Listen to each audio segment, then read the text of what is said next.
திருப்பத்தூர் மாவட்டம் அங்கநாத வலசை பகுதியில் போலி மருத்துவம் பார்த்த மருத்துவரை அதிகாரிகள் கையும் களவுமாக பிடித்த சம்பவம் அரங்கேறியுள்ளது. அங்கநாத வலசை பகுதியில் ஒருவர் போலி மருத்துவம் பார்த்து வருவதாக மாவட்ட மருத்துவ இணை இயக்குநர் ஞான மீனாட்சிக்கு ரகசிய தகவல் கிடைத்தது. இதைத் தொடர்ந்து ஞான மீனாட்சி உத்தரவின் பேரில் தலைமை மருத்துவர் சிவக்குமார் தலைமையிலான மருத்துவ குழுவினர் அப்பகுதியில் சோதனை நடத்தினர். அப்போது திருப்பத்தூர் ஆரிஃப் நகர் பகுதியைச் சேர்ந்த அப்துல்லா என்பவர் முறையான மருத்துவம் படிக்காமல் 10ஆம் வகுப்புக்கு பிறகு சமூக மருத்துவ சேவைகள் மற்றும் அத்தியாவசிய மருந்துகள் குறித்த 2.5 ஆண்டு படிப்பை மட்டும் படித்துவிட்டு மருத்துவம் பார்த்து வந்துள்ளார். அப்போது அப்துல்லாவிடம் தனக்கு உடல்நிலை சரியில்லை என கூறி தலைமை மருத்துவர் சிவக்குமார் நோயாளி போல நடித்து மருத்துவம் பார்க்க சென்றார். ஆனால் வந்திருப்பது தலைமை மருத்துவர் என தெரியாமல் அப்துல்லா சிகிச்சை செய்துள்ளார்.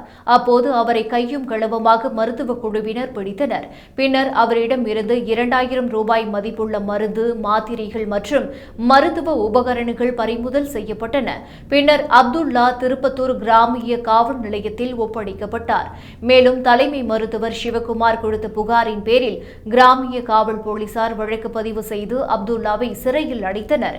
இவ்வளவு நாள் தங்களுக்கு சிகிச்சை செய்தவர் போலி மருத்துவரா என்று அப்பகுதி மக்கள் அதிர்ச்சியில் உறைந்தனர்.